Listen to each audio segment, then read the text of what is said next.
Ilmselt olete isegi käinud kaubanduskeskuses ning teile on ette jäänud mingid müügimehed, kes teile mingisuguseid asju pakuvad. No eks on iga ühe enda otsus, kas te räägite nendega või kõnnite eemale, aga tõsiasi on see, et ettevõtted on vaikselt hakanud sellist aktiivset müüki vähendama ning neid võib kaubanduskeskustest kohata aina vähem.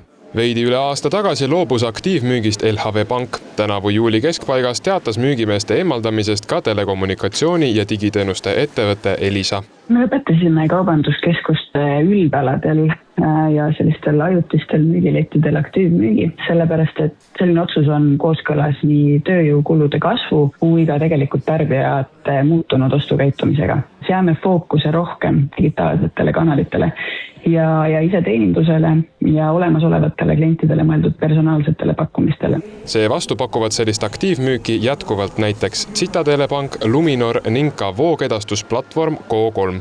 Go3-l on aktiivmüük Eestis väga oluline müügikanal, et me oleme igapäevaselt esindatud üle Eesti erinevates kaubanduskeskustes. Me ei ole mõelnud kindlasti selle lõpetamisele praegu, sest see on aastaid toiminud ja me näeme, et just teleteenuse või just Go3 teenuse valikul on see aktiivmüügi suund klientide jaoks väga oluline.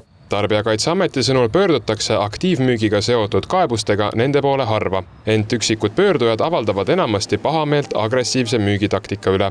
Agressiivse müügi tunnused on eelkõige see, et tarbija pannakse siis tegema selliseid tehinguotsuseid, mida ta muidu ei teeks, on see siis kas sunni või sellise pealekäimise tulemusel, et tarbija siis seda keeldumist ei võeta tõsiselt, ikkagi surutakse peale siis mõnda lepingut või tehinguotsust, et sellisel juhul me võime juba rääkida siis tarbijakaitseseaduse mõttes agressiivsest kauplemisvõttest, mis on keelatud.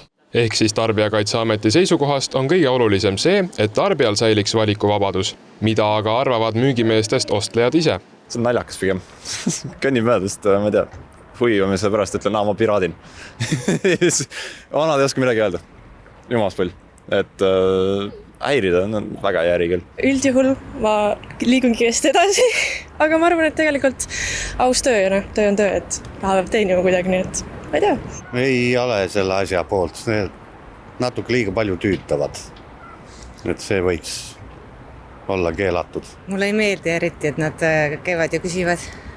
On vahet ka, mis valdkond on see? Ei ole. Enda otsus, et ma teen ikka ise.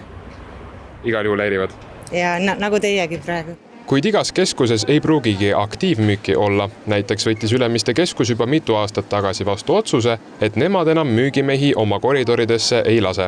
Ega selline inimese ostmisel olles siuke türgipärane aktiivne temale lähenemine või kontakti võtmine paljudele eestlastele ei meeldi, eks ole. Ja pahatihti see oli nii, et ma ei ütle kõigi kohta, et ilmselt oli ka seal väga professionaalsed, aga on väga halbu näiteid. Paljud ettevõtted on aga siiski proovinud end Ülemiste keskuse koridoridesse tagasi suruda. Loomulikult üritatakse uuesti, püütakse, võib-olla parandatakse pakkumiseks, seletatakse umbes nii, et me oleme teistes ja oleme, et mis keskus teie nüüd olete, et me ei tohi siin olla, aga need ei ole minu arust meeldivad, eks ole.